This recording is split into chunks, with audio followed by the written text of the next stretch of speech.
Hey, Breaking Brown fam, what's going on? This is Yvette Carnell coming to you live as I have not done in quite some time. I want everybody to know that I miss y'all. I don't know where y'all been, but I miss y'all. So take your time. Look, tonight we're going to need some libations. So if you don't have your libations, I want you to get your libations ready because this is Black life. This is my first time doing this. If something shuts down, it just shuts down and we learn from it and we try again. Guessing and checking is part of what we do in terms of being Black. So I want to tell you all just to take your time. We're not going to stress. We family here. This is what we do. This is how we live. We love each other. We support each other. But we got to talk about, today we're going to talk about some rules in terms of how we define who we support. Now, while we get started, can y'all, everybody can hear me okay? I don't want to be talking and y'all can't hear nothing. And I just, I don't want to bring you that kind of production quality. I want you to be able to hear, be able to take it all in. And you know how it is. I miss y'all too. It is family reunion. We good. This is not a test. As long as this mug stay up, we good. And we're going to have a conversation tonight. Okay? We're going to talk about blackness. We're going to talk about how so many people try to opt out of blackness. We're going to talk about all these escape hatches that people use to try to get out of blackness. We're going to talk about it all. We're going to talk about a lot of stuff been going on and a lot of people been misbehaving while we have not been having our conversations. I'm looking at the chat and I want everybody to know I hear y'all. I see y'all. I miss y'all too. And I just want to say this. I don't think people understand this. But given where we are as people right now, y'all are family to me. I talk to a lot of y'all in the email. A lot of y'all send me links and we go back and forth. This is my little tribe, and I miss my little tribe while I wasn't online. So now that we back online, let's have this conversation. Get your libations. We're going to need them. We're going to have this conversation about blackness. And before I get started, I just want to say I appreciate everybody. If you can, as always, go to donatebrown.com. You can go to breakingbrown.com and donate. You can go wherever. You can subscribe to the newsletter breakingbrown.com, which is $2 a month. And I just appreciate the people. Now, a lot of y'all, when I went offline, because I parted ways, a lot of y'all stopped. Y'all was just like, Yvette ain't talking no more, so I'm just gonna go. And I understand that. I understand that you could have left me $1 a month, but I understand. But I tried to upgrade stuff. I tried to put stuff together that worked for you and will enhance your experience. I upgrade a lot of stuff I have recorded. I'm going to use for podcasts and stuff like that. And before you all say it, I know that if you're listening to this with an earphone, it's coming out mono, meaning it's coming out only out your right ear. I'm going to get that fixed. But what I want to talk about right now is just some stuff we got to talk about. Y'all know Denzel said some stuff.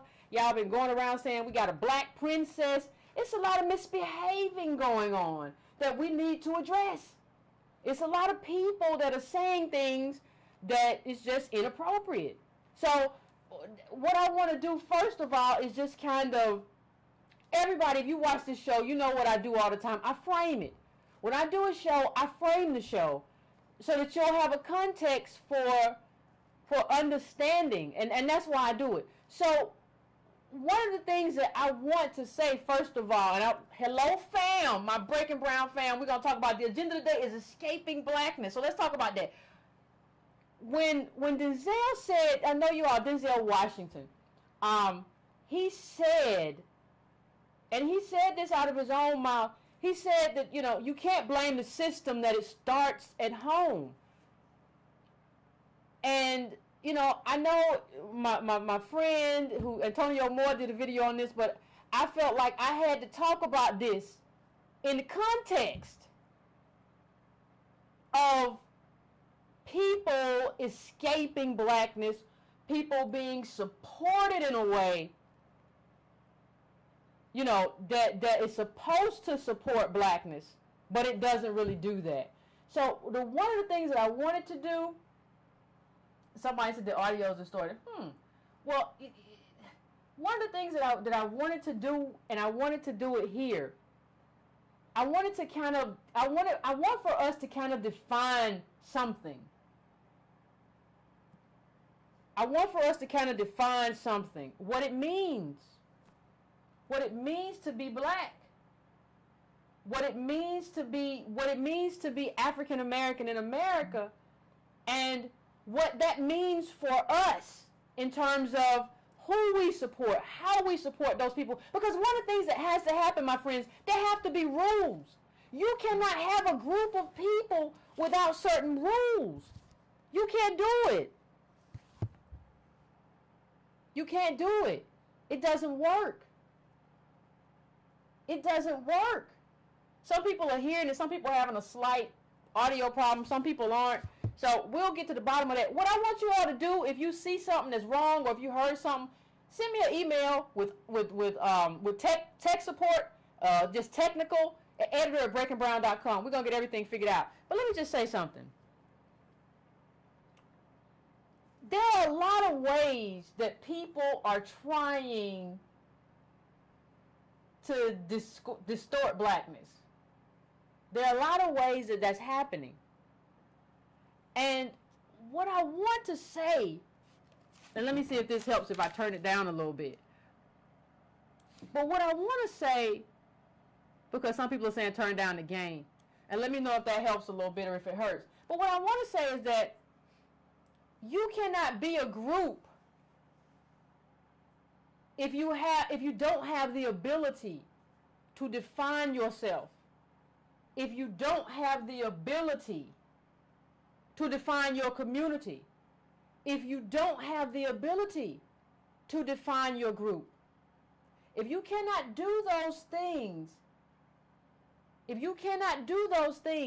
then what that means for you is that you're going to have some problems as a group. You know, black people love to talk. We love to talk about Jewish people. We love to talk about all these other groups. But what we don't understand about a lot of these groups is that they define themselves. We have not, and we refuse to define ourselves as a group. Now, what do I mean? And what are the consequences? What do you mean, Yvette? And what's the consequence? What's the consequence of, like, refusing to define ourselves?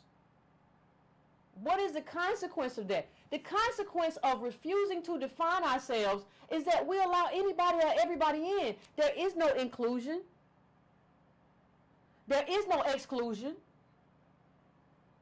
And so we don't define ourselves.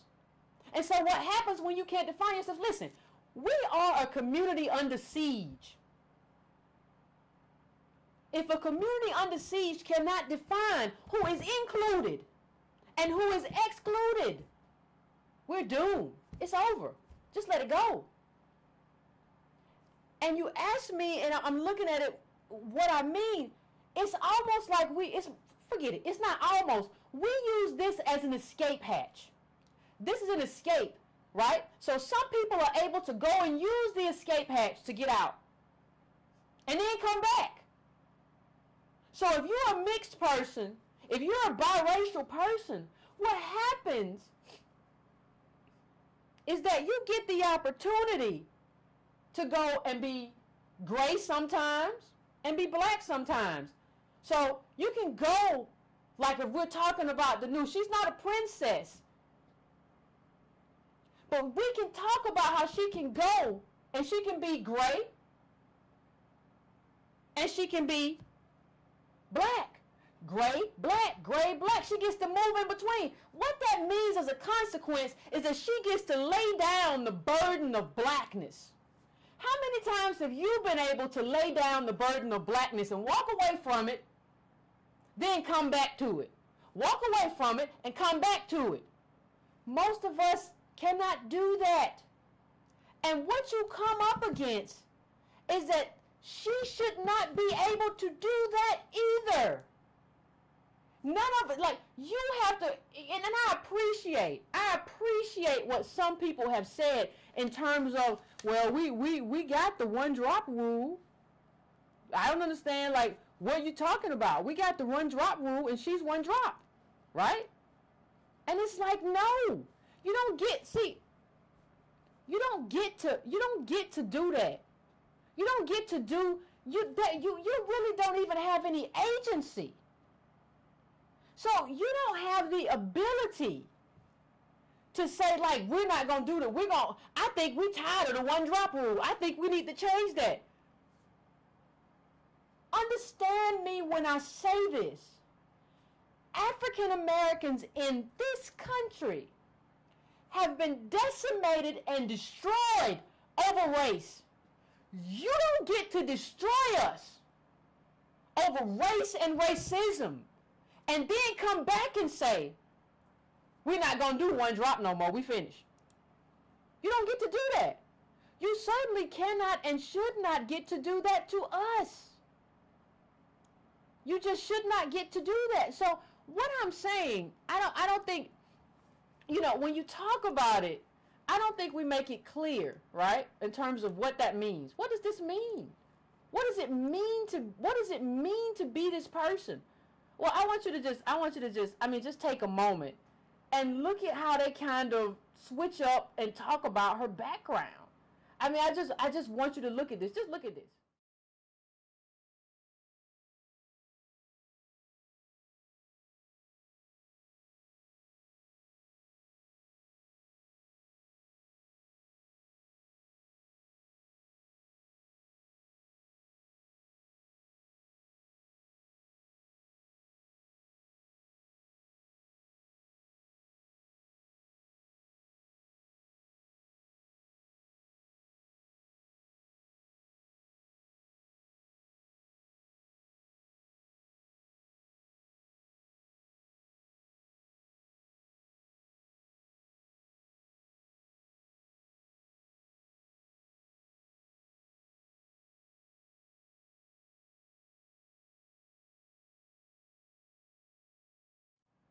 We're trying to define her. Okay.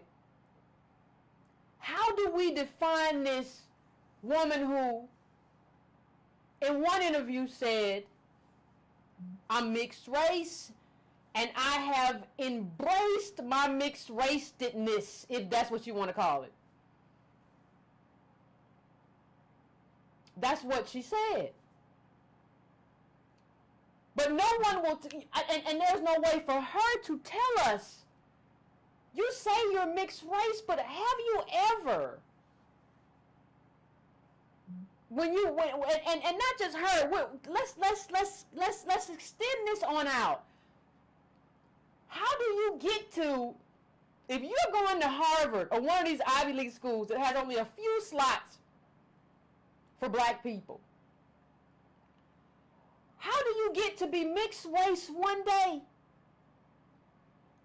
And then when you want to sign that thing and get affirmative action, you don't talk about your white parent then. You're not anchored in whiteness then. You want to say I'm African American because you want that affirmative action slot. You want to get into Harvard, Princeton, Yale, Brown, wherever.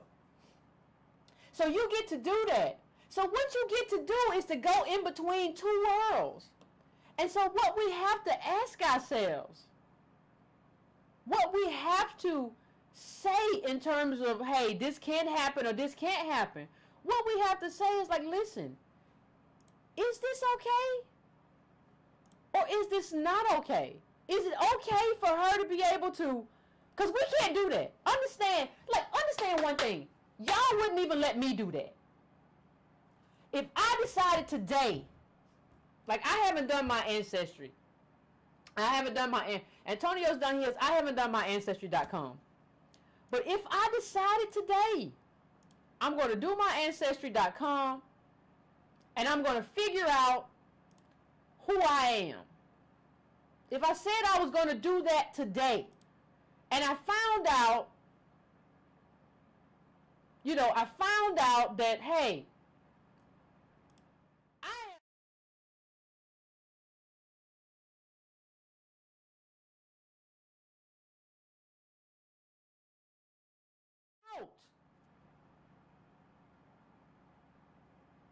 if I found that out, what would be your response to me? Because part of the thing that I see is that y'all let other people get away with stuff you would never let me get away from. So let me say, if I went and I said, oh my God, I went and did my ancestry, and I found out that I am 50% British. I decided I'm just going to walk away from blackness right now. I'm just going to be British, and that's just the way it's going to be. I'm going to be British. That's the way it's going to be. I'm mixed race. I have decided who I'm going to be. How many of y'all would let me walk away from that? I'm just asking. How many of y'all would be like, Yvette, it's okay. You can walk away from your blackness. I'm just wondering how many of you would say to yourselves that that is okay for me to do that. So the question that I have, because I would never do that, because I understand what blackness is. I understand that I have lived the consequence, so I'm not doing that. But how many of you would let me? Would say it's okay for Yvette. Yvette, they're her ancestors. She decided she's mixed because we're all mixed. That's the consequence of blackness in America. That's the consequence of being here. The consequence of being here is that we're mixed. I would challenge everybody, if everybody want to do their ancestry.com, I would challenge you to see if you came back 100% black.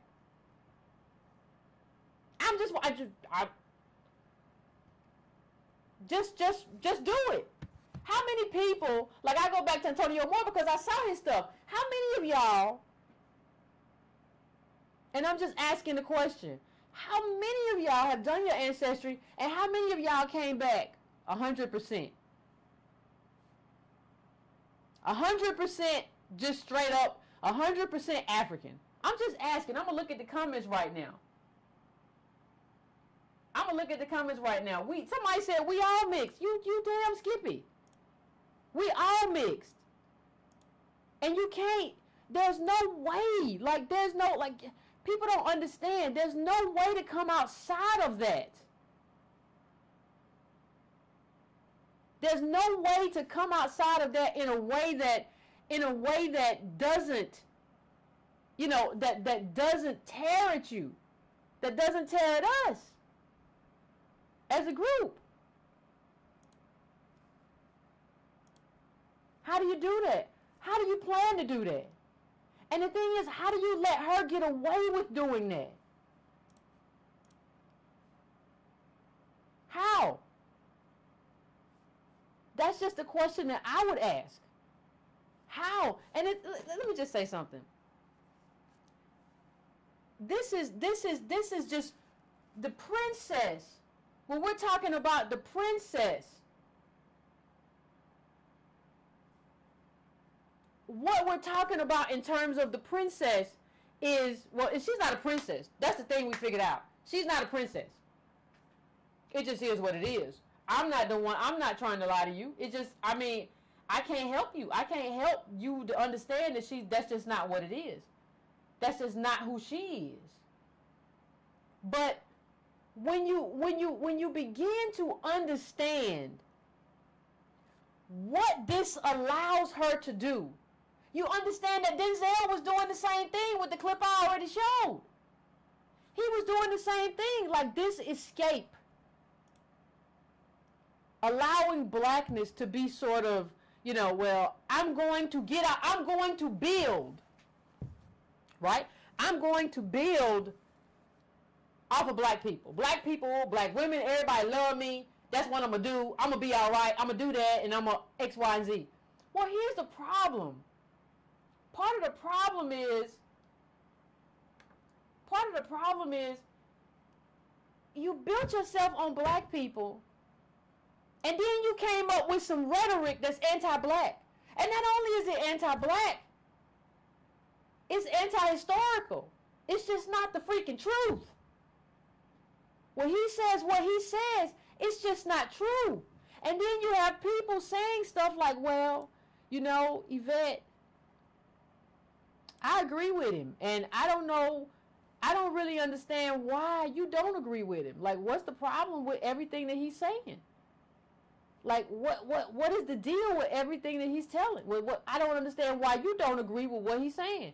And the only thing that I can say to something like that is you have to look at the consequence of what he's saying. You can't look at what he's saying in a box.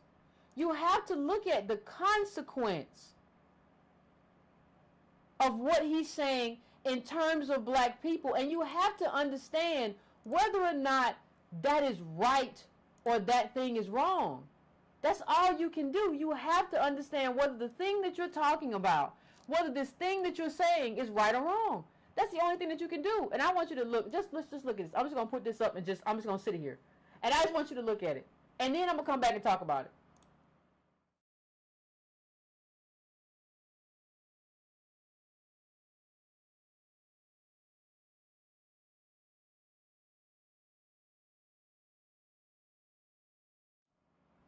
Now, Florida cities stop and frisk nabs thousands of kids, finds 5-year-olds suspicious. I don't know if you all remember this story from a while back. I don't know if you all remember this story, but it was from Fusion TV. And it said Florida cities stop and frisk nabs thousands of kids, finds 5-year-olds suspicious. They also got a lot of elderly people. They got a lot of elderly people out there who they found suspicious for whatever reason. But listen to this. He was an 11-year-old boy, and it was a football practice. No one was arrested. According to a review of 99,980 field contact reports, they were stopped, written up, often identified as suspicious. But just like the 11-year-old boy, the encounter was recorded in a public database and they were let go. You have here, and I really don't know how to express what I'm talking about. You have here a situation where black people, when we're talking about African Americans here, are in this situation. And this is the thing that I gotta change the title. This is the situation that I want to point out for you. And I want to make it clear. The situation that we find ourselves, when you talk about just the black family, you are excluding so much of the external situation. What do I mean?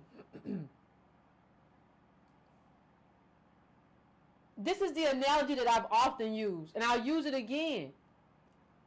What I'm saying is you got to think about it like a plant.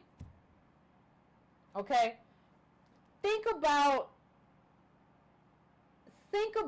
what it means. If somebody, let's say you're a gardener, and I don't know if you're a gardener, but if you're a black person, maybe you had somebody in your family that liked plants or was a gardener or planted plants. My mama's big on plants.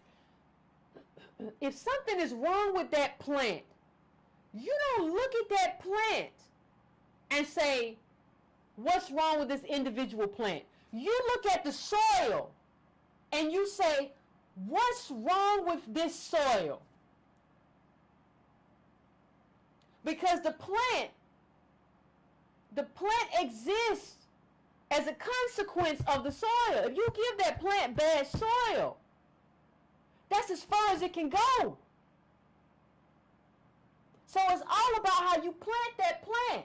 And so what you have in terms of African Americans is that we have been situated in a place where even if we have a good plant, the plant being your family, your nuclear structure, we got soil. We got soil so bad and so toxic that it destroys the plant. When you say, well, more black people need to stay married, when you say that to me, what I want to tell you is that that's already the case.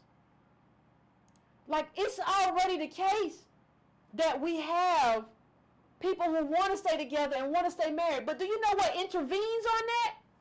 Black life. You cannot stay married as a black person with this kind of life. Like, look at this. It's a study. There's a study that shows black people more likely to be wrongfully convicted. How do you stay? How do you stay together? I mean, just look at this. How do you stay together with this as your life?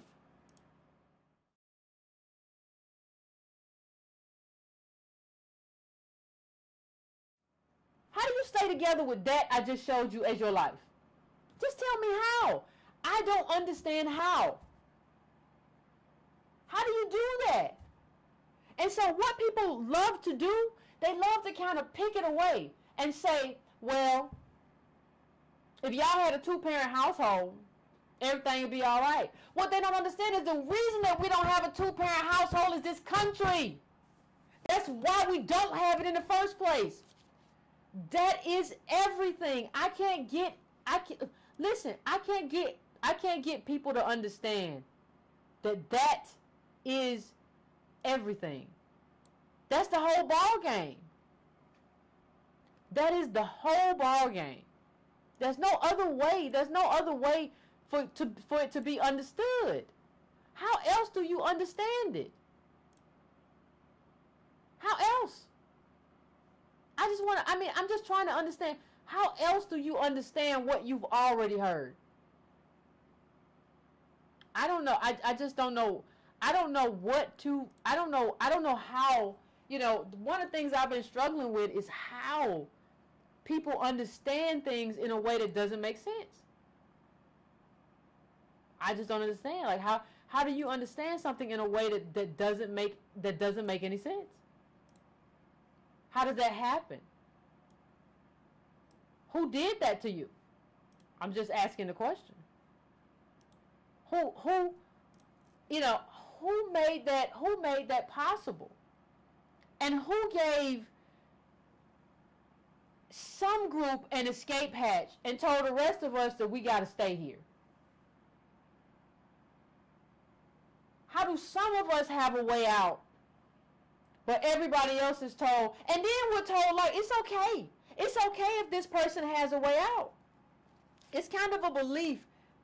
And even when you tell me, like, well, she has a right to choose, like, she has a right to do and be whatever she wants to be.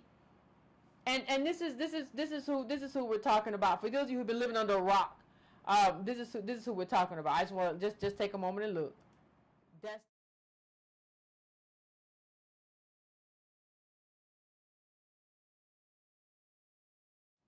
when you see this person, how do you say to yourself, how do you see some sort of affinity? I just don't understand. How do you see some sort of affinity with this person and you say to yourself, well, she has a right to do whatever she want to do. She got a right to be whoever she want to be. She got a right to act however she want to act. Based on what? Based on who? Who told you that she gets to opt out of blackness while the rest of us are stuck here? And that, that is the most important thing. That is the most important thing. When you understand who she is, when you understand who Denzel is, you begin to understand that we don't really have no criteria. We don't have a criteria for what matters. We don't have a criteria for who's included. We don't have a criteria for who's excluded.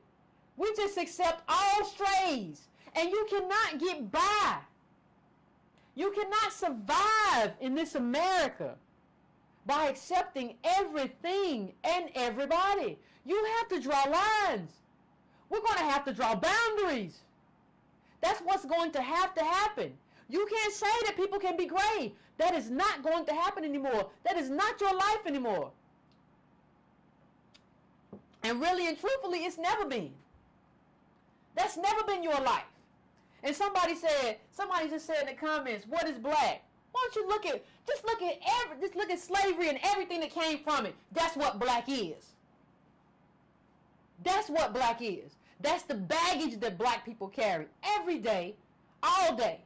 And so what you have with this person, with this princess, is you have somebody who is trying to opt out.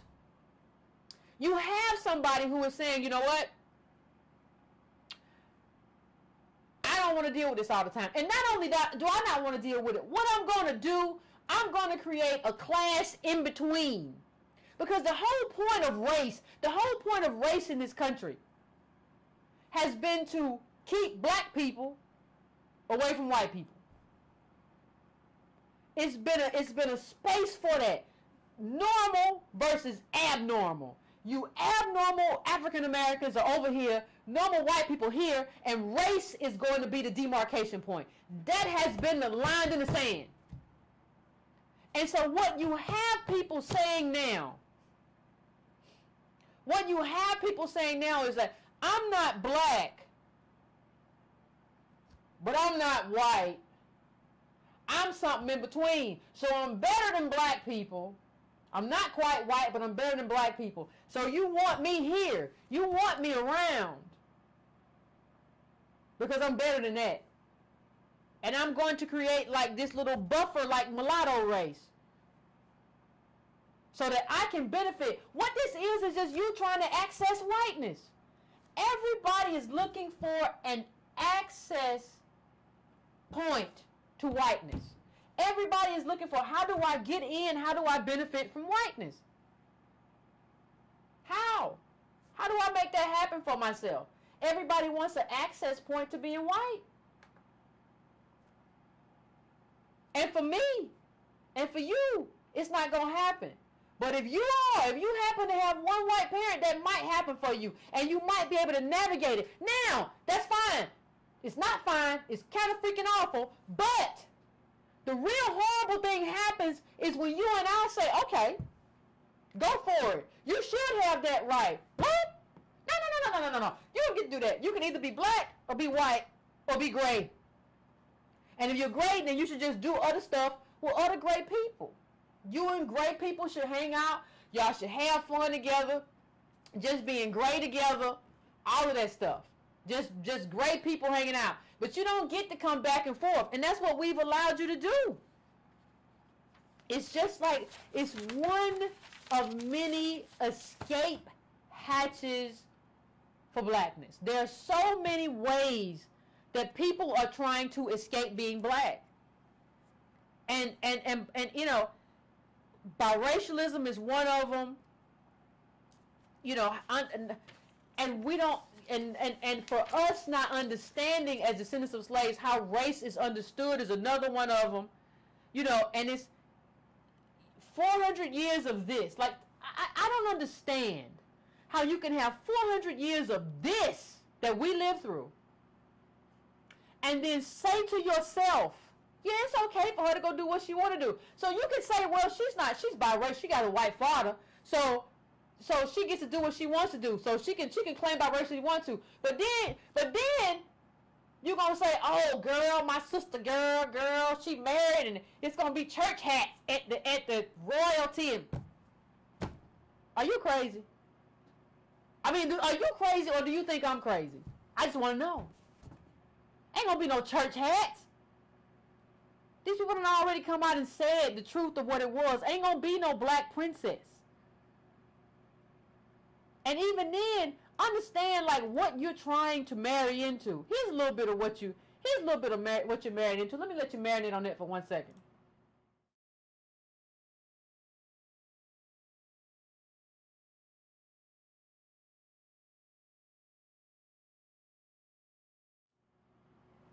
I ain't even gonna say nothing. I mean, did you see that?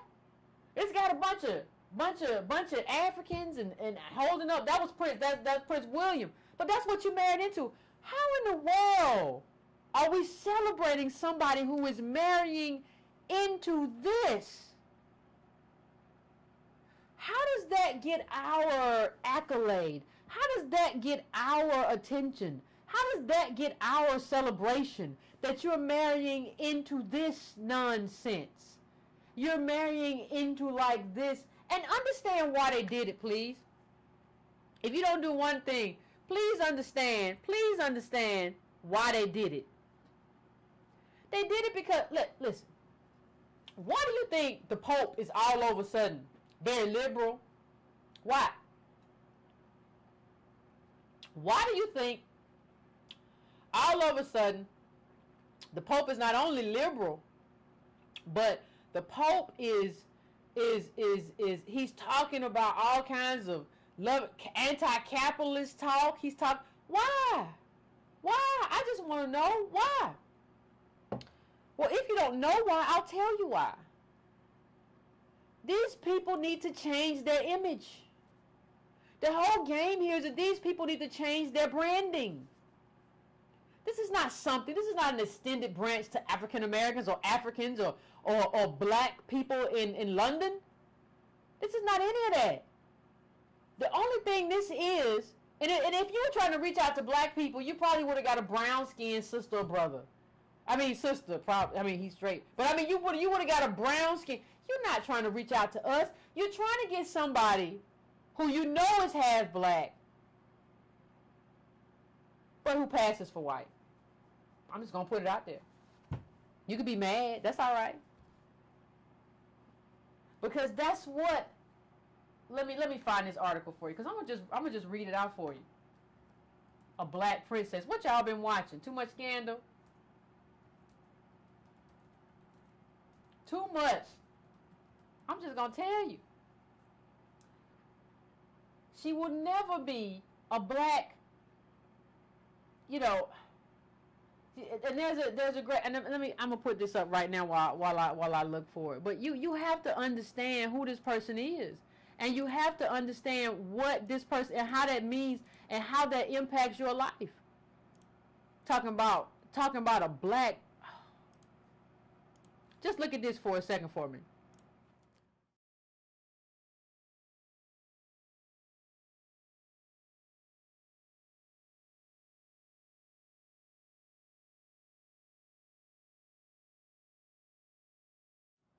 And the title is Meghan Markle won't be allowed to be black princess by royal family, experts say. Now listen to this. Just listen to it. Just listen to it for a second for me. Just listen to what it say. She won't be allowed to be a black princess. The only way she can be accepted is to pass for white. Kehinde Andrews, an associate professor of sociology at Birmingham City University, who launched the first black studies degree in Europe, told Newsweek, if there are people who are celebrating, it's a bit naive, and they'll be very disappointed. Y'all remember who else we celebrated as the first black? We celebrated Obama as the first black president. Y'all remember that? Don't act like you don't. You did. We all did. I was a fool too. I'm not going to say I wasn't a fool when I was a fool. I ain't going to. It is what it is. I'm not going to say I wasn't when I wasn't. This is some, understand this is some imitation of life bulls going on. You find a person who passes for white, and then you get all black people to celebrate. Now this is a person who has been married to a white person, was married to a white man that was in front of the Anti-Defamation League. And you know, and we got to start calling this stuff out. This ain't nobody, like, how do you celebrate? What makes you think she gonna be going around wearing a church hat anyway?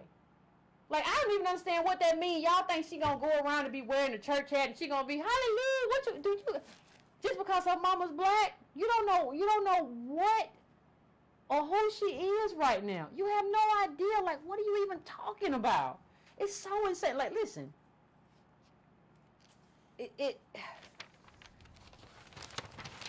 There's a, you know, a friend gave me a very good analogy in terms of it's kind of like a car.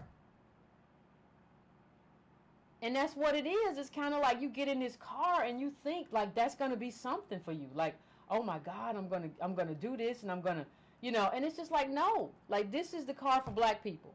And some people get to get out of the car for black people and do whatever they want to do. And those of us who are still in the car for black people get to kind of celebrate and say, well, you know, they get to do what they want to do. Wait a minute. No, you don't get to like you don't get to like do that. And you're deciding based on like a personal conception of what you think it means to be mixed. No. You don't get to do that. What we should have here as a community is strong lines. That's what we should have. We should have lines that tell us, like, this is where we park. This is where we are. So, you know, to say that she's, you know, it's really, it's really odd when I see the way that we're celebrating this. It's really strange for me. why shouldn't we, I don't even understand, like, why we shouldn't shun her.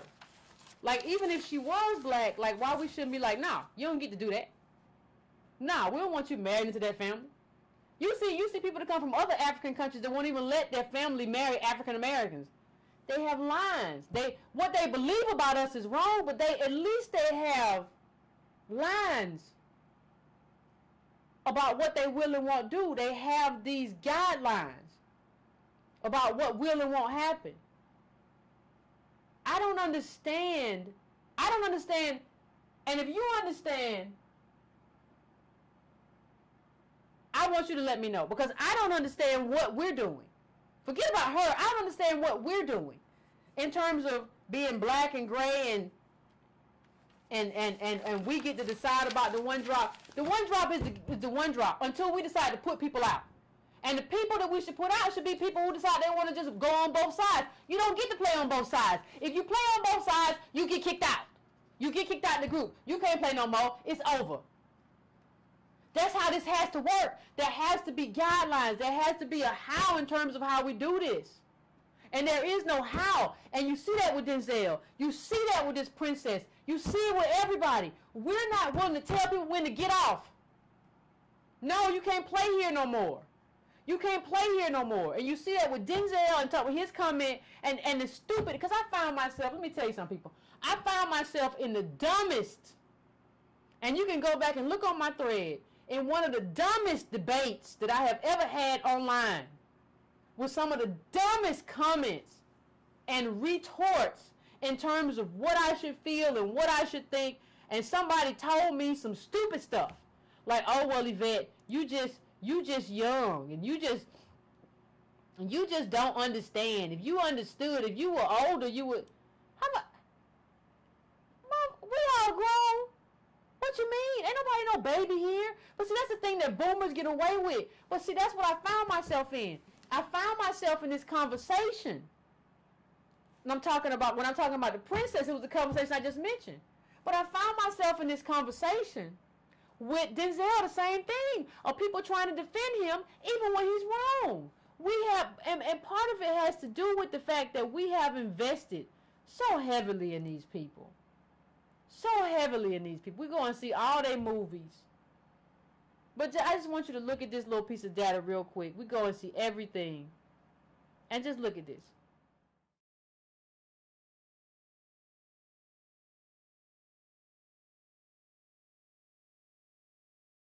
White people more likely to do drugs. But we the ones that get screwed. That's just how it happens. That's just black life. All of that is just black life. And so, you know, I in terms of, I can't put it, like, there's no other clearer way to say what I'm saying other than the fact that this is just how it is for us. And we should define how it is for us and say you don't get to opt out. And if you're going to opt out, just go over there and be with the great people. And Denzel, if you want to say this stuff that's not anchored in any kind of data, then you don't get to be here either. You just don't. I mean, look at this. Black men sentenced to more time for committing the exact same crime. This is...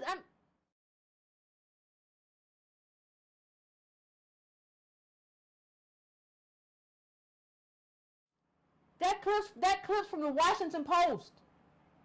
Exact same crime. Black men get sentenced. You're looking at black men 10,000 per 100,000 in terms of conviction. You don't get that kind of conviction by not doing what your family said at home or by not having a family. You get that kind of conviction rate because you're targeted. You're targeted by these people. That's how you get that. You are targeted.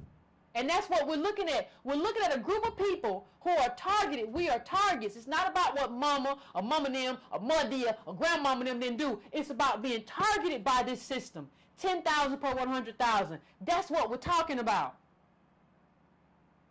And how do you get here? You get to be built up by us. Women were salivating over you. Black women, not white women, Denzel, salivating over you for years. And you come over here and say this BS to us.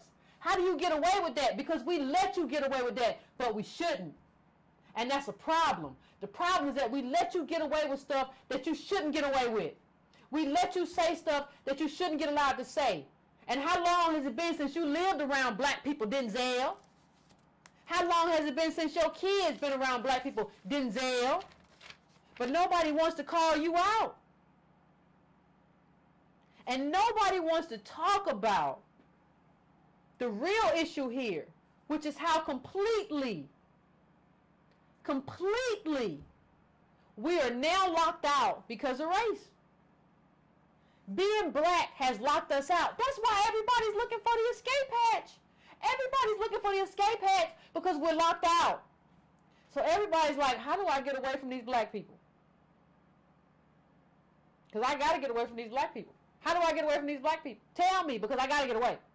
Because I don't want to be locked out like they locked out. And then when they get away, we like, ooh, great, you got away. Huh? I mean, it's just the whole situation. The way we do it, all of this stuff that we do, how it happens doesn't make any sense. None of what we're doing, when you look at Philando Castile, he was pulled over 49 times in 13 years for minor infractions. Just look at this headline.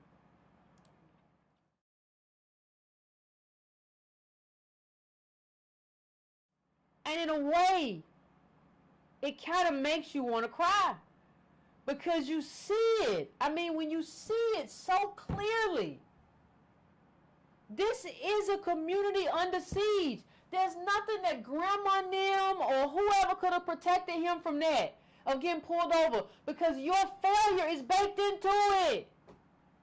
Your failure is baked into the pie. That's how it has to happen. I'm in a little while, I'm going to open the phone lines up, everybody, just so you know. And the phone number is 760-289-3370. Once again, that's 760-289-3370. I haven't heard from many of you in a long time, so I really want to hear what you got to say. I really want to hear how you taking all this Princess Denzel stuff in. I just want to understand how we don't understand, like, the thing that has to happen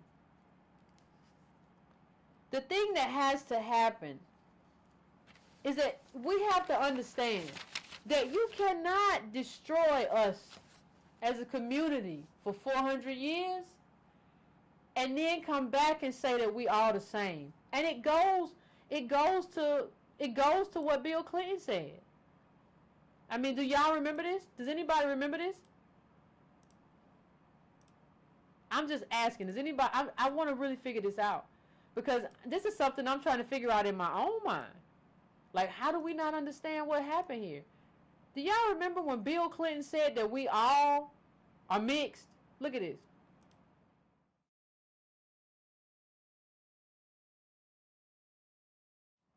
Now I want you to understand what he's saying. What he's saying is that, well, we all come from Africans. We all mixed. I don't know what the problem is. We all mixed up in this country. And that's true. We are all mixed up.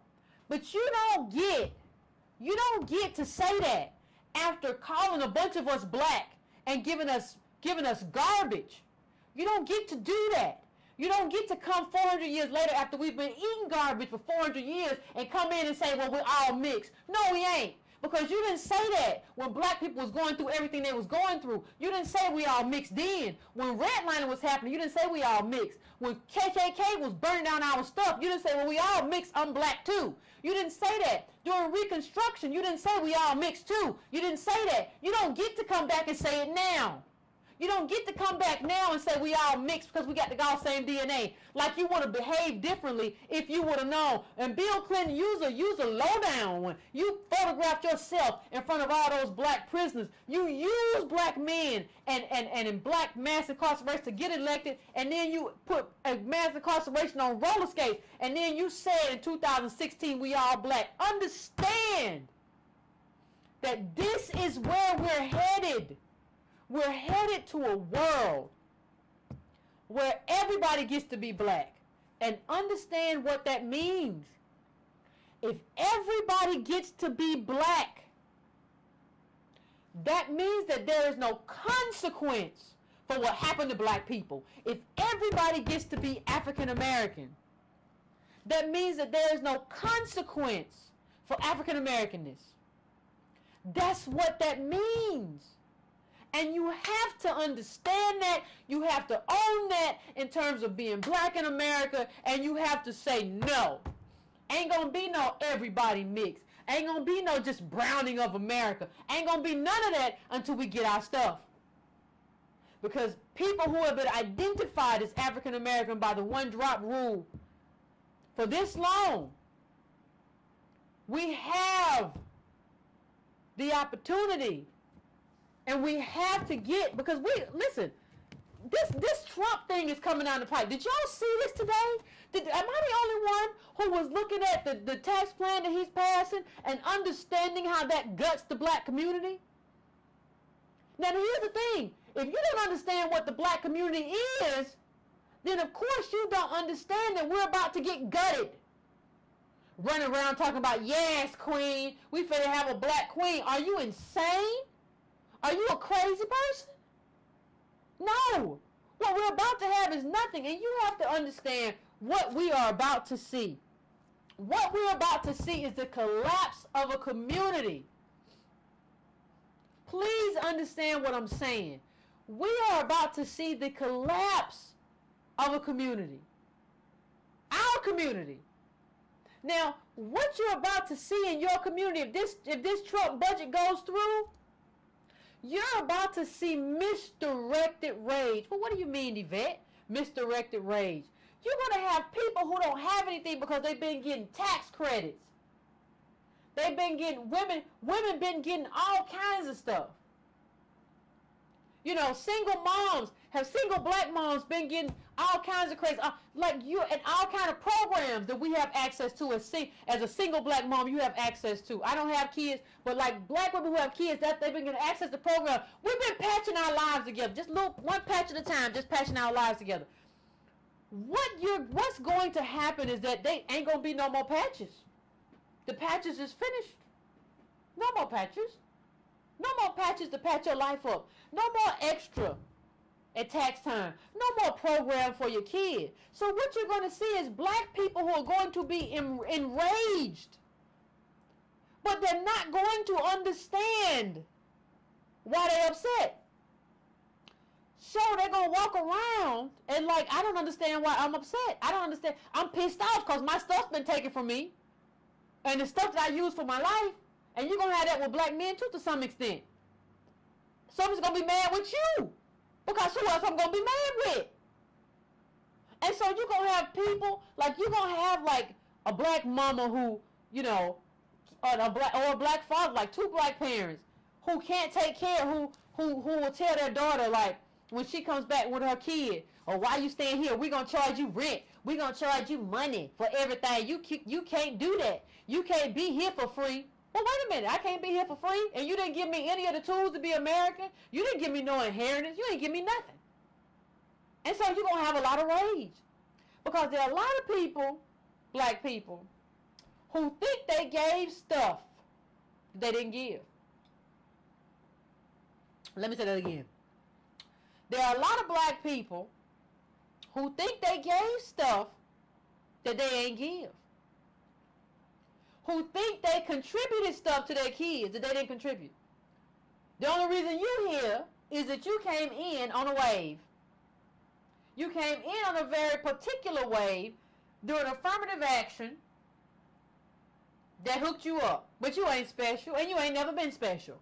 But you want to tell your kids you special, and you walk 20 miles to school, and you no, you didn't. No, you didn't. And we're here to tell you now that you didn't. And that's the consequence. We finna tell you what the real consequence of being black looks like. That's what we're going to tell you. And so you're going to have a lot of rage of people in their own communities because people going to start, listen, ain't going to be no more of this. I don't think you're going to see as much jail. You're going to see people sending prisoners home. Leave that ex-con with you. Now, they're not going to give the person no therapy. They're not going to try to get them a job to get them to re-enter into society. They're just going to send them home with us. And that's what we're going to have to deal with. So we're going to have these communities of chaos, of just like chaos, where nothing is happening. We're going to have these communities. And so that's just, I mean, it just is what it is. I think it says a lot, and I think what we're doing now, I'm about to go to the calls. Once again, it's 760-289-3370. I'm about to go to the calls. I think we have 4 lines right now, but I think what is happening here is an avoidance. And as black people, we have to stop looking for escape hatches. And we have to stop looking for ways to avoid situations. And we have to get involved in political work. And we have to start doing the political heavy lifting. Because you're not going to get out with it. Let me show you something else you're not going to get out with. And I'm just going to leave this here for you. I'm just going to leave this right here. I'm going to leave it. I just want to show it to you.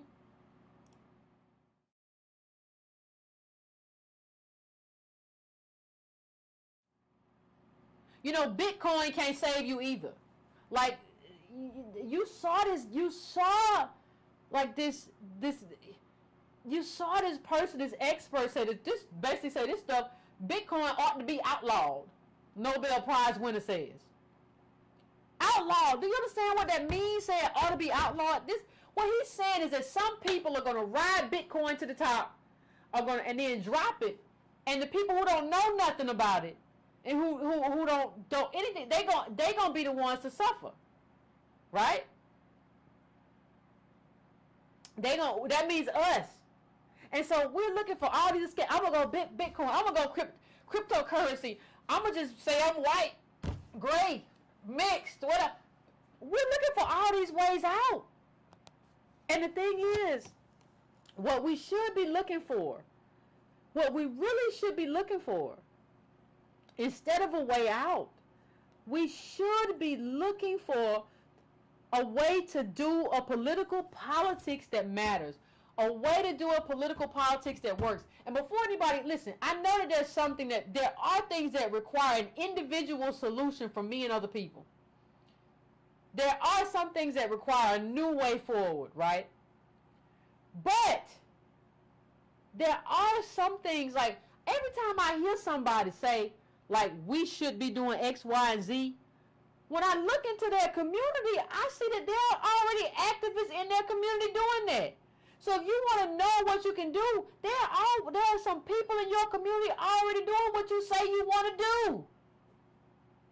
Find those people. Help those people. Donate to those people. That's part of what you have to do. We're going to do some stuff here. But understand, what we're doing here, we're doing like institutionally, reparations.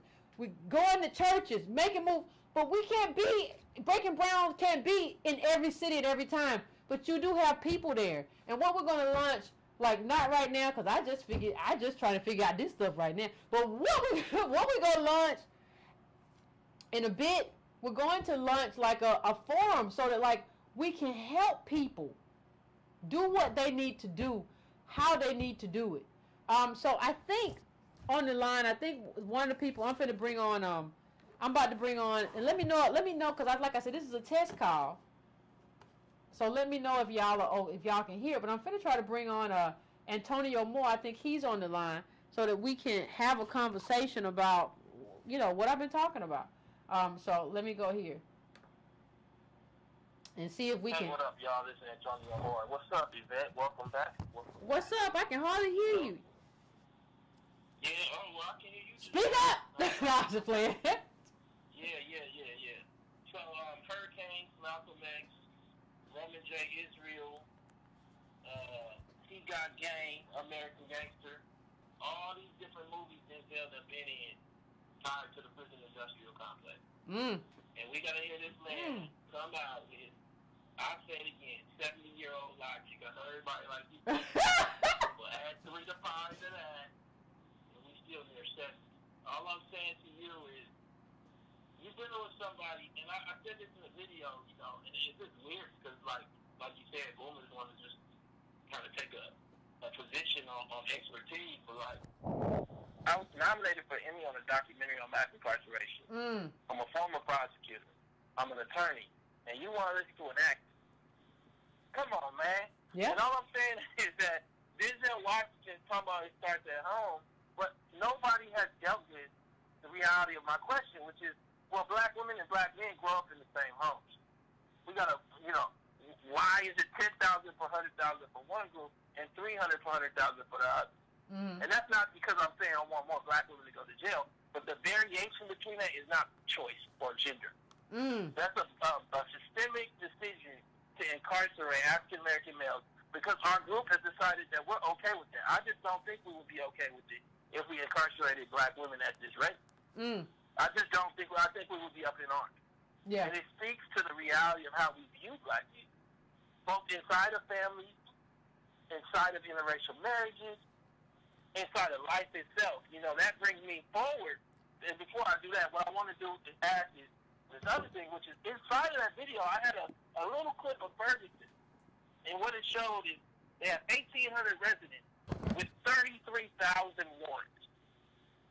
1,800 residents with 33,000 traffic warrants. Blocking your driveway, driving too fast, driving too slow. Passing a white man that decided that he passing a white man. Yeah, you might as well say that. And I think for so many of us, we don't understand the consequence of blackness because we created a new.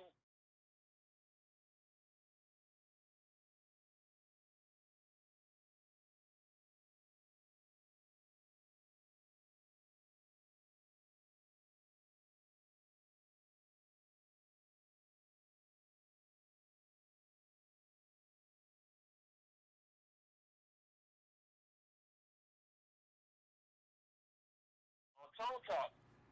It's an escape hatch, Yvette. But it's an escape hatch that leaves all of us carrying the bag. So we come back to this Bill Clinton statement that you said, everybody gets to be black.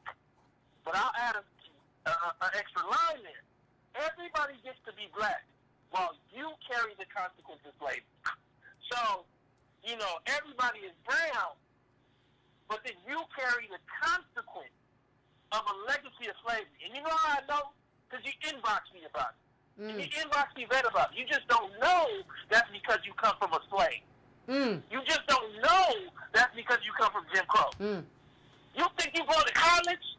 When this tax reform goes through, ain't nobody going to college. That's how bad this is. And what's happening is we're not getting direct enough with the reality of how black America, black people, descendants of American slavery, are being shut out of being America that they built. And what I want to just, I want to give everybody a chance to get in here, but I want to say, I'm 15% British. What if I just decided that I wanted to say I'm mixed race too? I wonder if they'll let me do that. How many, you look at, it's funny because black maleness also has become this place to hide it all away. Yeah. So nobody's bringing me no engagement ring 2 times in my life. I'm expected to reject white people wholly when they offer me things, when they offer me little escape hatches.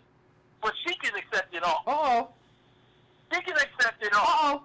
And what we end up with is a place where I recognize that my life. See, I didn't go to jail. The article I write ain't for me. But my life sits on the bones of slaves. What does hers sit on? And I think for so many of us, what we don't understand is those slavery bones were put there by the crown. Prince Harry's family perfected the American slave trade and sent your family here. And then when they decided they wasn't going to have slaves no more, they kept the notes on the plantation. Y'all don't understand that. They had the banks that owned the plantation. They received the cotton that your slave ancestors pulled out of them plants. So fundamentally what we end up with is she's marrying into the very oppressor, not no idea, not no abstract way when we talk about it in terms of black man, or white. No, this is the family that oppress your family. And you want to put a tweet up, celebrate. Now, I'm not here to deal with all the abstract stuff. I'm going to leave it at this. And I'm just going to come back to normal, abnormal. Ain't no such thing as biracial. But I'm doing it on purpose. What there is there's black and there's white. Now, if you want to make a space where we all get to just say we all mixed, I'm coming for my stuff. All right, man, I'm going to let it go. All right, Antonio, as always, I appreciate you calling in, bro. I appreciate you calling in. Woo! Woo-wee!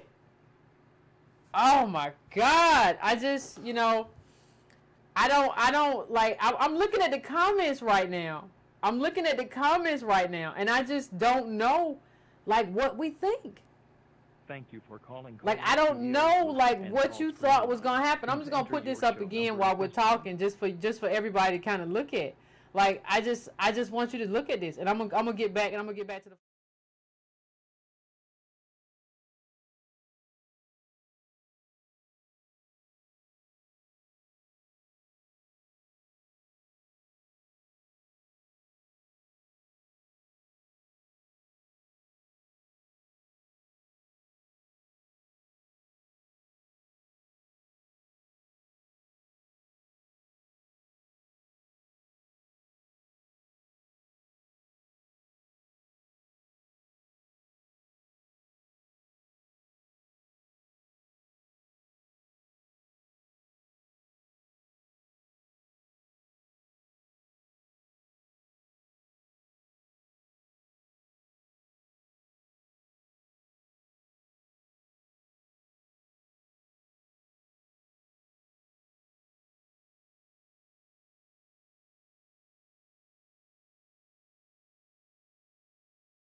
Okay, I just wanted you to see that, but we're gonna go to another call. I'm gonna try to bring the phones in terms of area code. So we're going to 305. So let's see if we can get 305. Yes, I am the first caller of you coming back. I just want to congratulate you, Yvette. Thank you. And you're welcome. And this is Leroy from Miami. I agree with you wholeheartedly about Denzel Washington. Me and one of my lady friends had a conversation about that ad nauseum, and I think we need to maybe put a code of ethics out there and advertise it in the community, which is like do no harm. Like if you have something negative to say about the youth, or if you're a black man, you have something negative to say about black women, or you're a black man, woman, you have something negative to say about black men. Don't say it, especially in public, especially around white people. Like that irritates the hell out of me. And then Hello? Probably she's gonna be a duchess. Yes, can you hear me? Yeah, I can hear you now.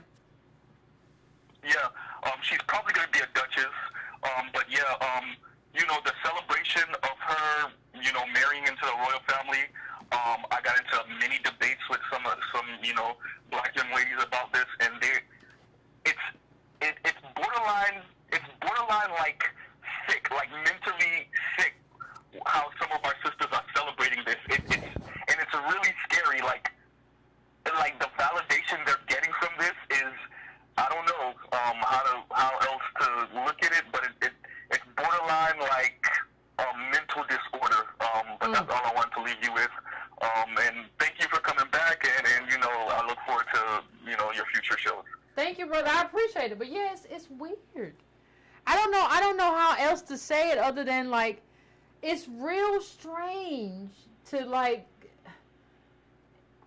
It's real strange to come back and like celebrate this as like some major achievement when and this is the thing. We didn't gain anything as a group. Like as a disenfranchised group, we can't focus on individual stuff. We should be focused on group stuff. So the key question is, what did we obtain as a group? And as a group, we haven't done anything, and that's what we should be building for.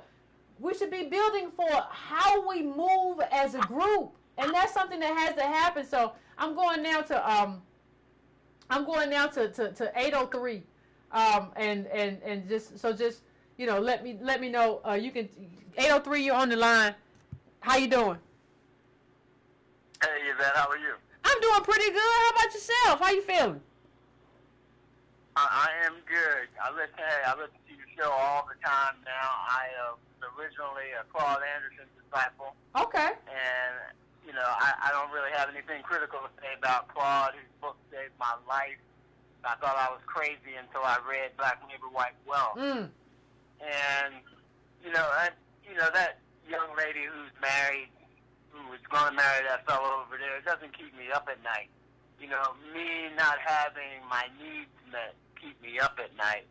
And, you know, as a small business person, you know, we really need to close economic ranks. And you know, you brought me really back into the political fold because I really left politics alone.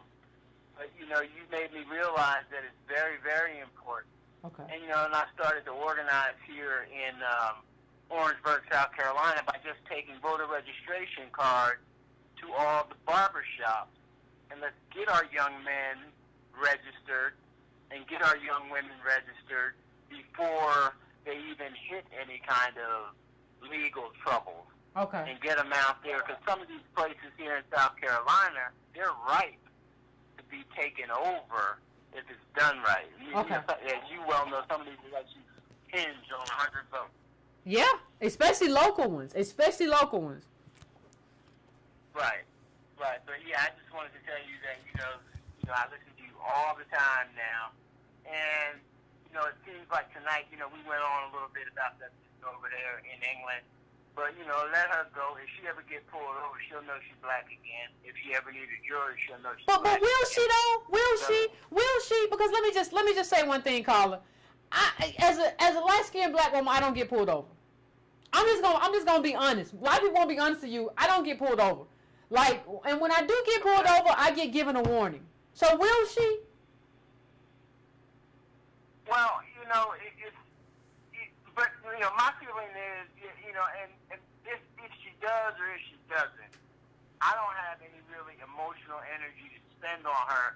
Because, you know, I live here in, you know, the Midlands in South Carolina, and I see little black girls, these are truly black girls, that are in so much need. And as a community, you can't get 15 brothers in a room that's going to say, hey, you know what, these kids deserve to learn how to swim.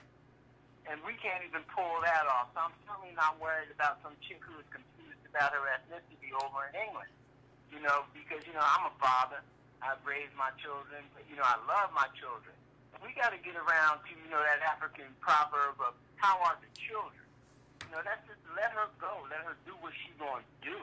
It ain't really going to make a hill of beans to those of us who are trying to build community. If she wasn't never going to do nothing anyway. She ain't got Oprah. And thank you, Carla. I appreciate that. And I'm not saying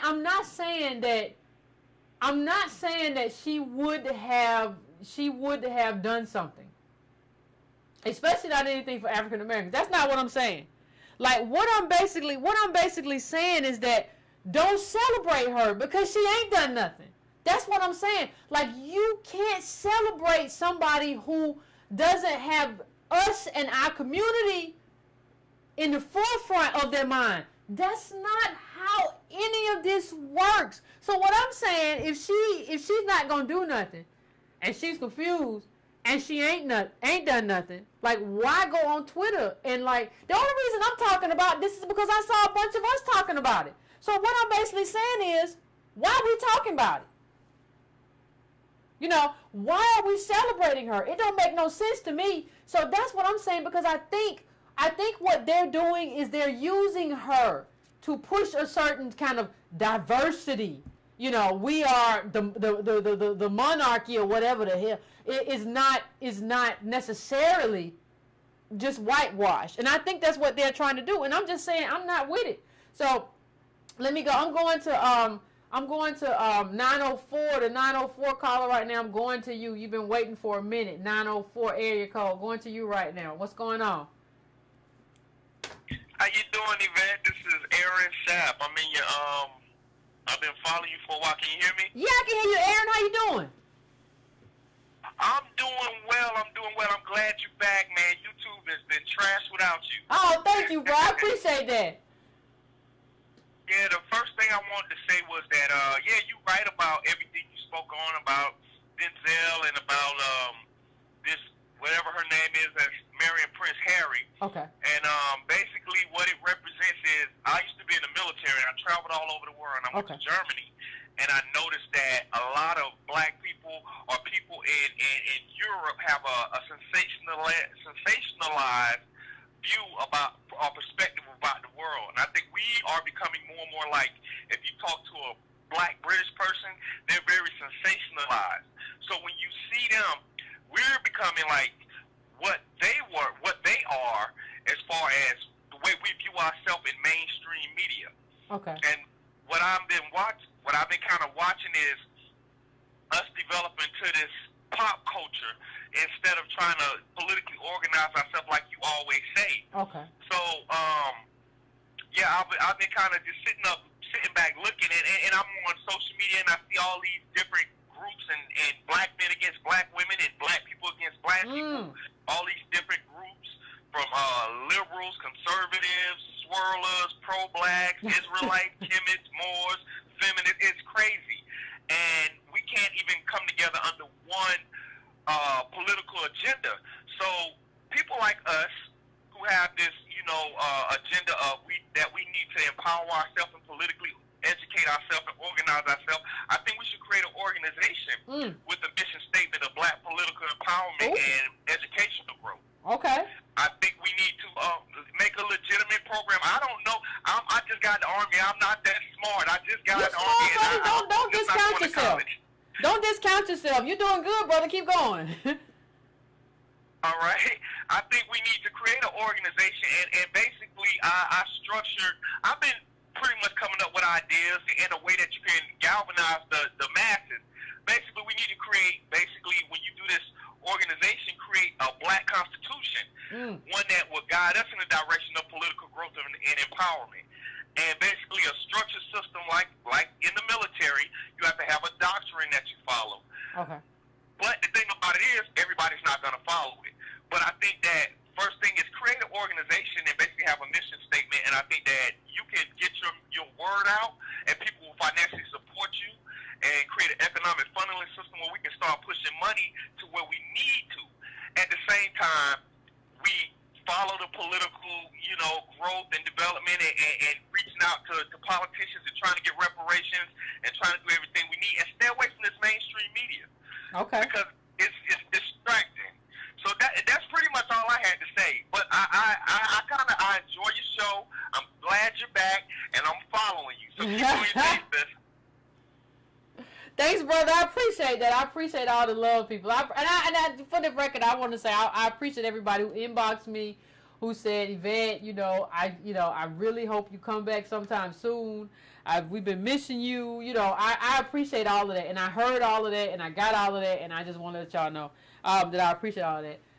And yeah, I think we have to go. Like, in terms of me, I don't want to be a tyrant, and I'll never be a tyrant. So what that means is that you're going to have to select me to do some stuff. Like, I'll do some stuff in terms of breaking ground in forums, help people run for office, help people who are dealing with activists or whatever. I'll come out. I'll do whatever you need me to do. But if you want me to do something bigger than that, you're going to have to tell me, because the thing is, the people in our community who haven't done that have been basically dictators. Like, they just appoint themselves. Like, I don't want to appoint myself to anything. Like, I need to be appointed, and that's what's going to have to happen. I'm not going to appoint myself to nothing. You're going to have to be like, Yvette, we need you here. And if you say that, I'll come. I'll do whatever you need me to do. But I don't want to get, I don't want to get in this space where I am like this person who just like decided that I have a certain bona fides. I think 30,000 mostly African Americans following you on YouTube is significant. And I use that to the benefit of African Americans. But I'm just saying, in terms of a bigger step, y'all gonna have to tell me that's what y'all want. But anyway, we're going to the next caller, 404, the 404 area code. We're coming to you now. How you doing? Hey, Yvette, how you doing? I'm doing all right. How about yourself? Glad you're back. Thank you. I watch your show all the time with my wife. She's a huge fan as well. Thank you. Tell your wife I said hey. So anyways, I think, as usual, you're on point. Antonio's on point. We live vicariously through these other folks, because we have, on the one hand, we've forgotten, that we were black, and we've forgotten what that means. We are involved, and we want to say, you yourself, we want to say, oh, I have black business or whatnot, and not looking back at, our ancestors, and, they tried all that, and it didn't work. What worked was politics. Just going back to what's happening now, it looks like we'll be going back into, a Jim Crow era.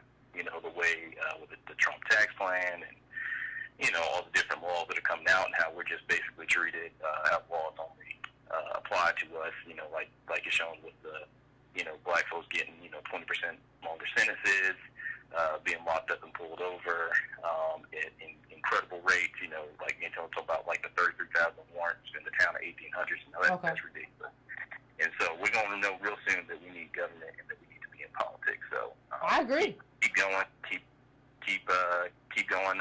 Keep out here talking about politics, getting the good word out. And one thing, and I'll jump off the phone. If you could tell us a little bit of how you've been working with the Angela Project. I know myself. Oh, okay. I'd be happy to expand on that.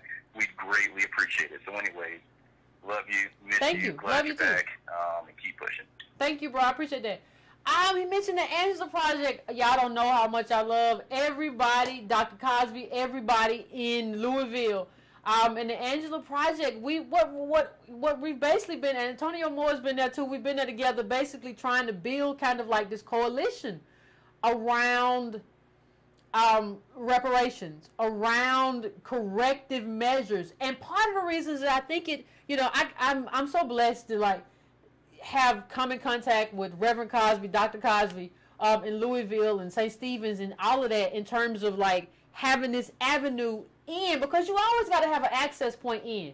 And so that's kind of my access point into the church. And I have, for people who always say, what I get a lot of people say, well, forget the church. I can't. The thing is, you have to understand, and if you, and I can bring some book recommendations in. I didn't bring them today, but there's a black radical tradition in the church. And Dr. Cosby was the one who told me this. And I was like, what you mean? I was like, I ain't got no. He was like, listen, no. This stuff, this black radicalism, this justice that you're talking about, it's been in the black church. It's just not what you see most often. So he was the one who kind of let me know, okay, this is a thing. And so what we're doing there is trying to find an entryway and trying to corral, and not just black church people, but white church people into like, this is what has to happen for African Americans. And this is like a moral obligation. You're a Christian, right? And I've come across a bunch of good people who want to do the right thing. And so what I'm trying to do is like coordinate that in a way that matters and move that in terms of making that be something that becomes political power, and sort of corral them, because political power and people who have, that's something you have to build and mold and build and mold and build and mold. So that's what we're trying to do. And like Antonio and I and Dr. Cobb, we've done a lot of good work there. We've had a lot of conversations. We're in and out of there all the time. And like, you got to start where you are. And there's a lot of black churches. And there's a lot of black money in black churches. And ain't no black church I won't go into. I don't care how rural, how urban, how whatever. You invite me, bring me out, I'll come. And I'm going to talk to you about why this is important. So that's what we're trying to do. We're trying to start, because people keep saying like, oh, reparations ain't never going to happen. Well, it certainly ain't. It's low in the polls, but what bothers me more than reparations being low in the polls is how low it is for black people. Like, black people are just not in favor of reparations. How you gonna be black and not be in favor of that? You think it's a handout, really? That means you don't understand the handouts that really happened in this country. So that's kind of where we are right now in terms of what we're trying to do, and we're pushing and moving and pushing and moving, and I can't listen. I think black institutions are important. That's all I can say. I think, and one of the black institutions that we still have that's financed by black people, y'all know that's important to me. Y'all know it's important to me to be financed by black people. One of the things that we have to still follow is the black church. And consider that, when you think about it, Martin Luther King and the activists had to force a lot of black churches to get involved. And I think the reason a lot of more black churches aren't involved because we aren't pushing. But we got to start pushing them. Listen, you my church in my neighborhood. I need you to get involved with what Yvette Carnell is talking about. You got to push these people. We got to push these people because we put, you put money in this thing every Sunday or whatever.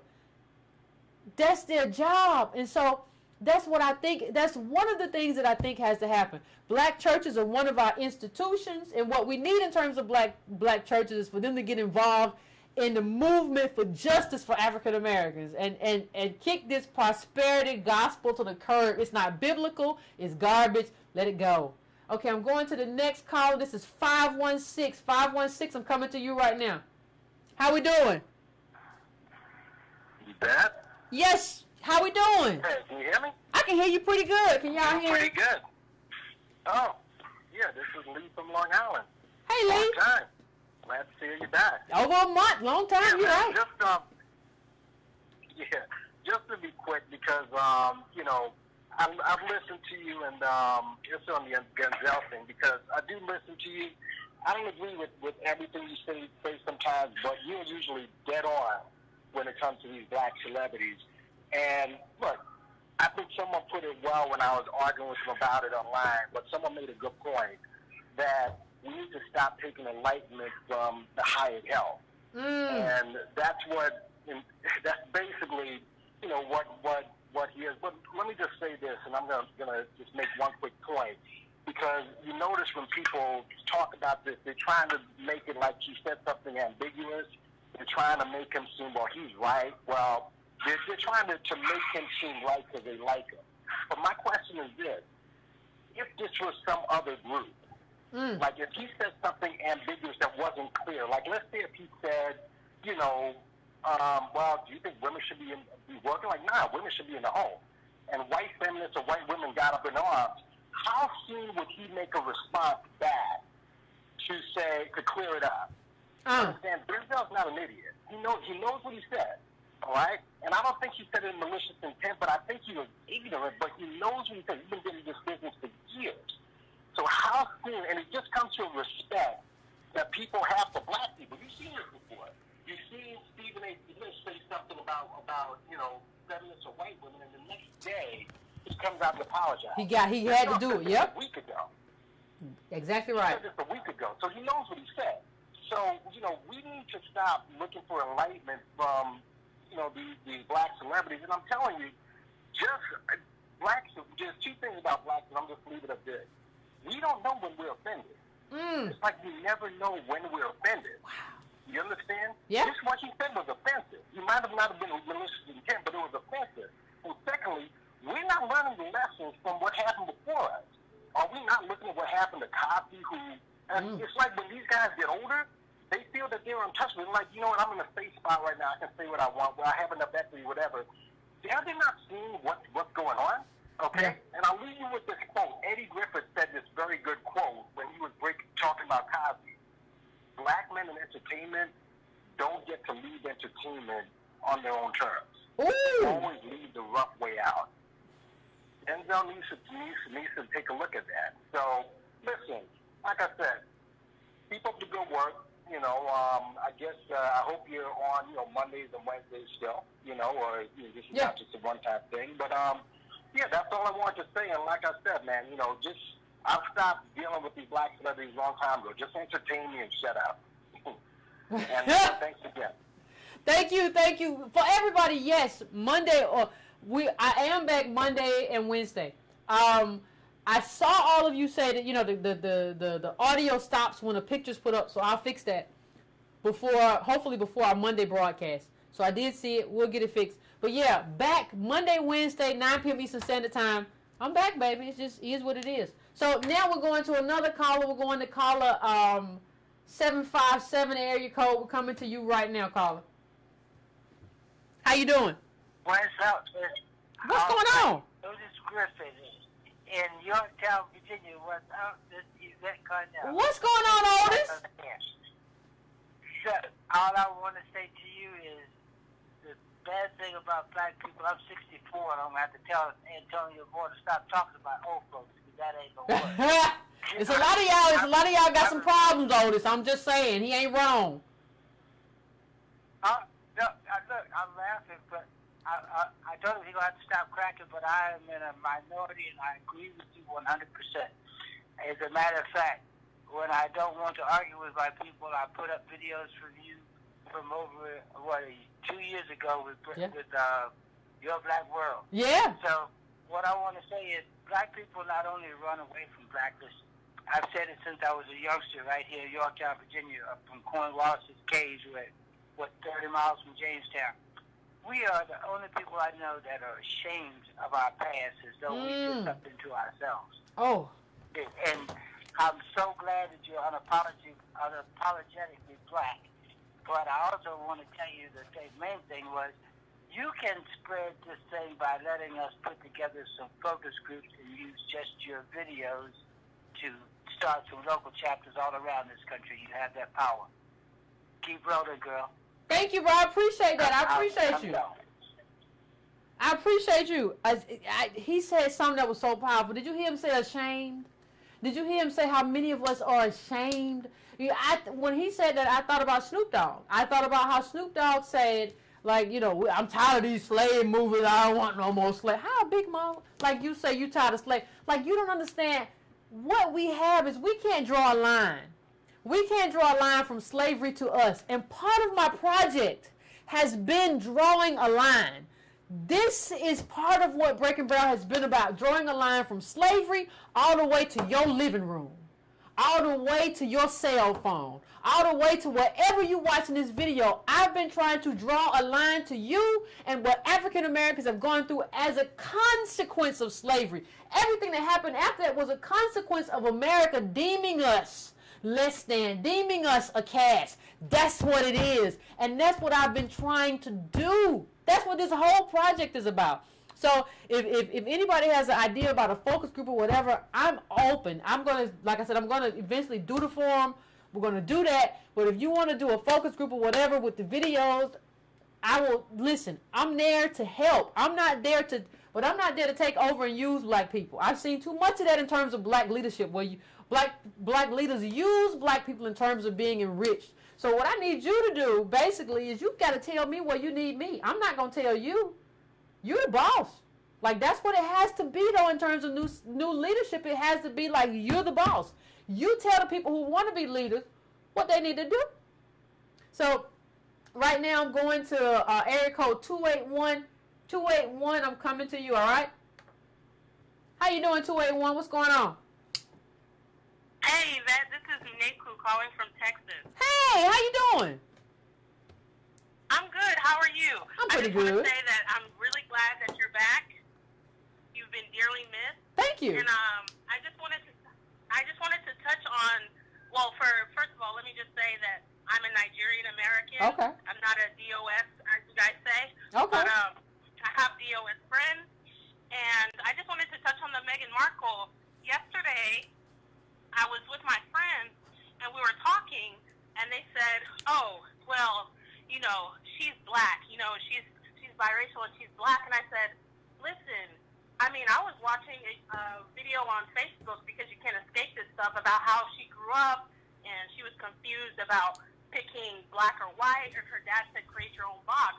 So clearly she identifies as biracial. So my question to them was, why are you taking her in as one of you, but she would never, based on her history, consider herself black the same way you are?" Uh-oh. What'd they say? Yeah, and I'm like, she jumped on me, and I'm like, yeah, one drop rule, I understand.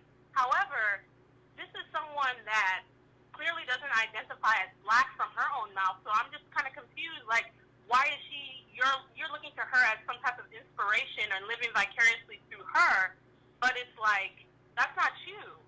No. Like how do they think that's them? I don't understand. Like, you talk to these people. I don't talk to a lot of people. I can't. But you talk to these people. Like, how do they think that's them? Like, I'm just curious. I don't know. They said, so she said, "Oh, the mother is a black woman with dreadlocks, therefore she's black." And I'm like, but the thing is, I grew up in a neighborhood that was predominantly white, and I have some mixed friends. A lot of these mixed people that will not consider themselves black, I mean, everyone they can consider themselves what they want, but there's this thing where they go between and they say, oh, well, I'm mixed, so like don't group me with the black people. Yep. But when the white people Yep. Are looking for a black face for Yep. something, You show up. that's the person they go to. Exactly. That's when they show up. So it's like, I don't have anything against mixed people, interracial, whatever, but it's like you just have to be very careful about who you let in and come back and forth, because what I'm going to see now is that royal family, they're going to use her as a racial beard. That's what I think.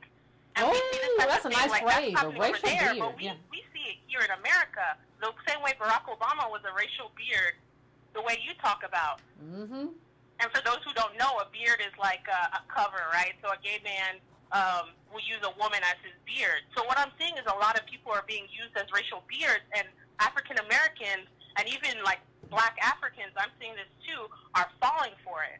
And they don't know what's coming down the pike because they're not paying attention. You're right. You're right. We don't know. Like, we don't.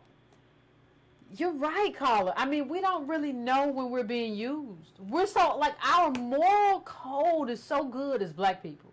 Like, we have such a wonderful moral code that, like, we don't know that, like, these people just be using us.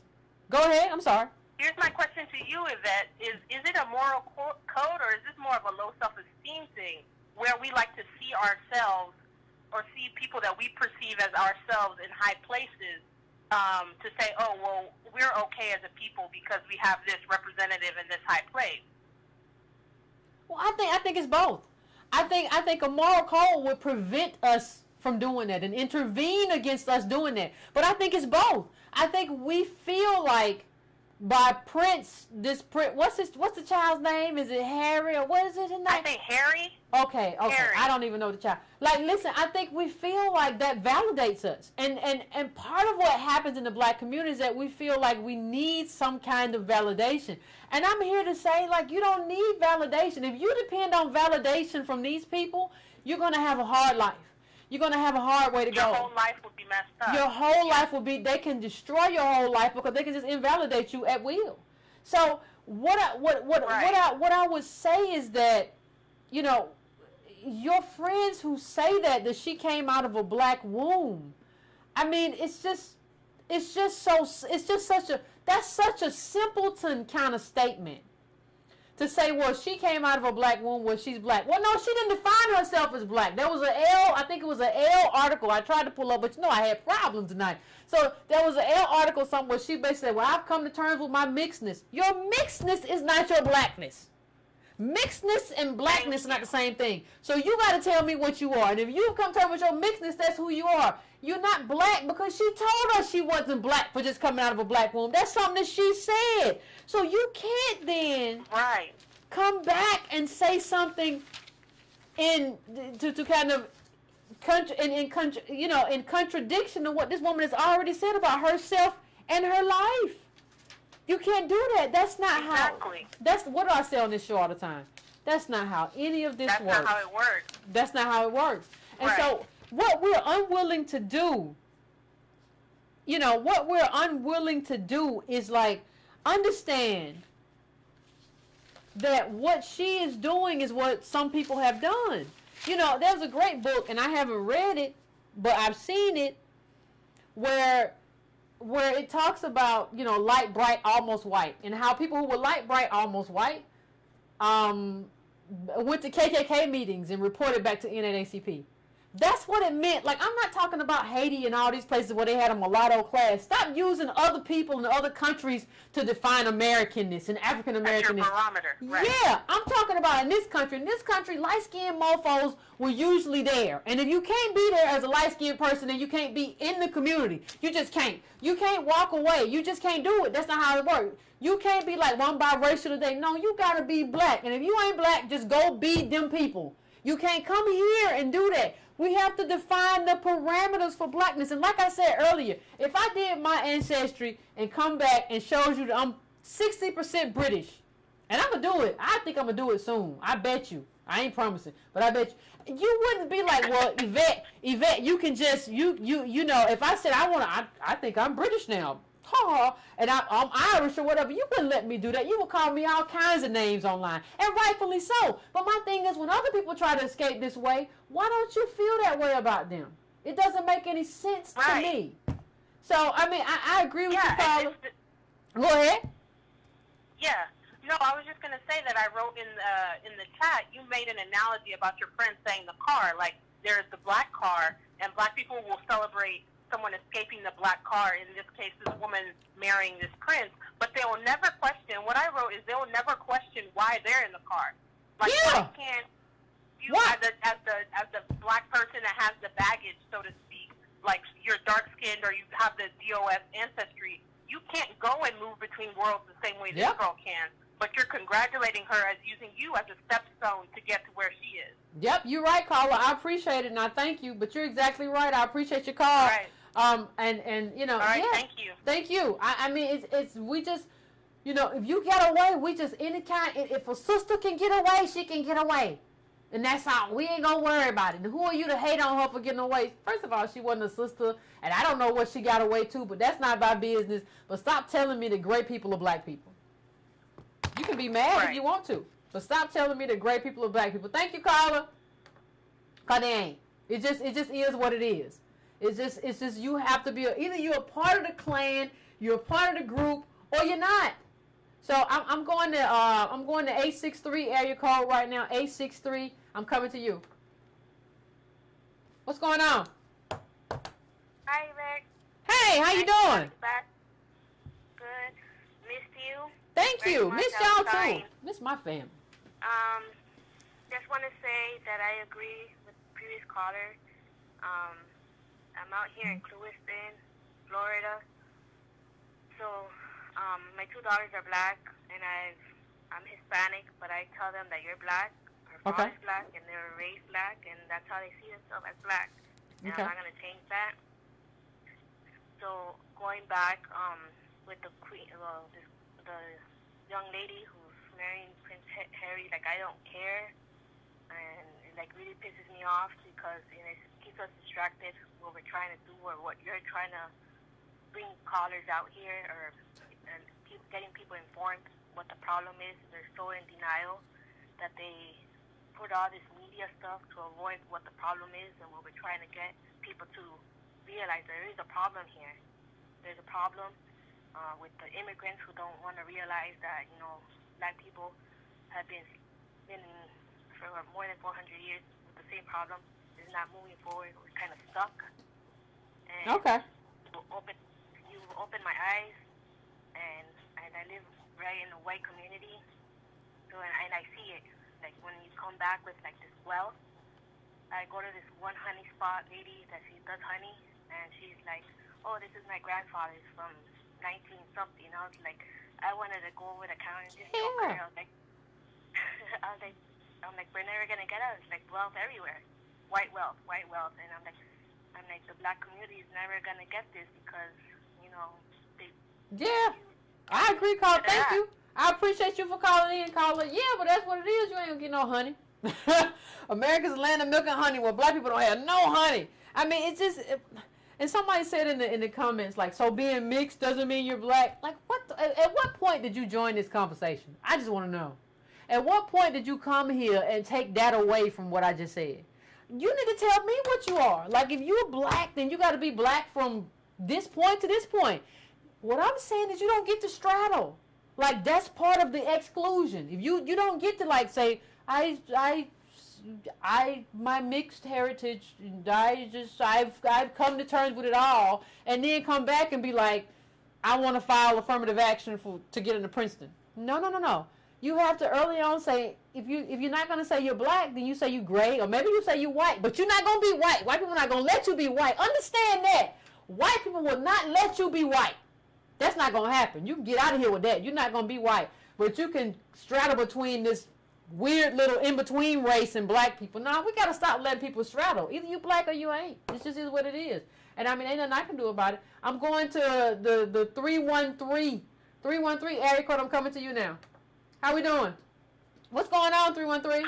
Hey, what's up, Yvette? What's up? Hey, what's up, Yvette? This is Nate. I'm so glad to see you back here. Thank you. Hey, listen, I wanted to comment, then I wanted to get into something else. But I wanted to say this validation that we seek from white people or Europeans or whatever you want to call them, white Americans. Okay. If you look at white people as being so privileged and so great, I want you to look in your mirror and look at yourself and understand that they would not be any of that without people that look just like you. Mm. So the greatness that you think they are is actually what you are, because without us, they wouldn't have none of this. And we all know this to be true. If you just look at the history, you do your research and find out the cotton, all of it, the slave trade, we was the first stock on the market. We already know all of this stuff, so we got to start putting this stuff into fruition. But the thing is, I wanted to get into Denzel Washington. A lot of times we forget how we came up. I told you once before when I was when I had called in before that my mother had battled 5 years of crack addiction, and my father went to prison. Oh. So I had to come up in this world the best way I could. And the thing I always knew is I always knew a nigga like Denzel. It's that bougie dude who, you know, was raised in the suburbs, had a good family, and he always had a certain set of views and values that was that didn't include people like myself. And the thing is when we look at celebrities, we forget those people that we already know about. But it can't be someone like a Denzel or Oprah, because like you had said earlier, that we have put so much energy, we have invested so much into holding these people up to validate ourselves, and we got to get out of that. So if you look for validation, baby, look in the mirror, because you are all the validation that you need. Because without us, none of this whole empire was built on the backs of our ancestors. Yeah. People who look just like you. And we got to start moving forward and start making some really good decisions, and really leave this low self-esteem and this feeling of we're not enough away, because without us, this empire wouldn't be. I mean, are you understand what I'm saying? I understand. I hear you, bro. I hear you, brother. But it's a lot of wealth in this empire right now. Like and that's kind of where I am. It's a lot of money. And it's a lot of people that want to keep that money. It's a lot of people that don't care how they keep that money. That's capitalism. They don't care. We're just cogs in the wheel. But I hear you in terms of validation. Like, that's important in terms of internal validation. When you get up in the morning, you can't need this new woman who's marrying a prince or whatever to validate you. You got to know that, like, I'm enough. Like, I don't need this person who may or may not have identified with me all of her life to validate me as a black woman. You have to know that. And if you don't know that, then I think you're just lost. So I appreciate you calling in, brother. I appreciate you calling in. And we're gonna try to. I got 2 more callers I'm gonna go to, and then we're gonna end it for tonight. But I'm going to 202 right now. 202, I'm coming to you. Hey, how you doing, my man? Welcome back. Thank you. Well, I'm on the road. I got some real great news I want to share, but I wanna hit on what y'all talking on first and stay on point, and then I have some wonderful news that I'm really excited about. Okay. I'm gonna ask people to keep me in your thoughts and prayers about it. But let's deal with this. Oh God! All right, so I've been wrestling with this concept called white as benchmark. And how I arrived at that was I noticed that every depiction of wealth in this country, at least, you know, that we seem to buy into, is somehow always benchmarked against whiteness. Whether it's the car we drive, whether it's the attire we wear, whether it's how we wear our hair, fashion, whatever it is, everything in this world is benchmarked toward whiteness. And this is where the validation comes in. And so we're looking at white people trying to validate or look at our self-worth, and as a consequence, everything that is ultimately meaningful collectively to black people gets lost. And I just wanted to put that out there. So as all of our people who are listening to this show, when you're, striving in life and when you're trying to get to wherever you're going, I want you to stop every now and then and say, what am I buying into? What am I buying into? What exactly does my success actually mean? What am I pegging against? What is the stat? I've gotten to the point where I have decided that my individual success means nothing. It means nothing in the grand scheme of things. And I just wanted, to really get people to start thinking like that, because, Dr. King says either we go up together or we go down together. So that's kind of what I'm thinking. Now, jumping on from that, we got to think deeper about this stuff. Remember a few weeks ago when Cam Newton made these comments regarding the white reporter? I don't know if everybody remembers that. I remember. And everybody accused him of being sexist. Do you remember that, Yvette? I remember exactly. He said something about hearing a woman talk about running patterns is interesting, or something like that he said, and everybody jumped on him. I remember. Right, all right. So everybody jumped on him. And then it came out that a few weeks or months earlier, this white woman had posted all type of racist comments and jokes on the web, but the media really didn't give that any attention. And that's, we all know about the racial hypocrisy. But check this out. Do you remember Bannon pulled his endorsement deal? I remember. They pulled his endorsement deal. A lot of people think it was about the comments that he made with the white woman, but actually go back to the comments he made the week before in support of Colin Kaepernick. I believe that the comments that he made there is ultimately what cost him an endorsement. But here's the point I'm getting at. Right after they dropped him on the endorsement, Dak Prescott, next Negro up, they put him as the endorsement for Bannon. Now think about that. Yeah. What Jewish person, if you had fired a Jewish person, made any type of, they would move in lockstep in terms of not letting, you sin against one, you sin against all. Who is in Dak Prescott's ear? Like, who is in his ear to say, do you understand what has happened? They are replacing Negro, black person for black person, and you're buying into that. All right, so I want to stick a pin in that. I got great news, and this is what I want to share with you. And I got a long road. This is just the beginning. So if you remember some months back, I mentioned to you that I was working on a reparations case. I remember. A reparations case as it relates to Georgetown. And I've been working on it, and I told you at that time that the problem I was having was getting the class together. You have to get people to agree to sign on to a class action suit. And it's very difficult getting people together. And I've been trying, and there are different factions of, and of course you were right to say, some of the critiques you gave. There's a good deal of people who feel like they shouldn't go after this and all this.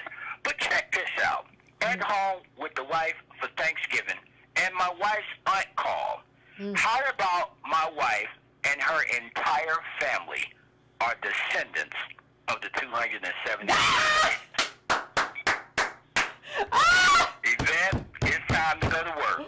Woo, gotta go to work. Oh my God, they got you. Hawkins wing, the entire Hawkins wing of the family is my wife. My wife is the great granddaughter of one of the slaves of the 272.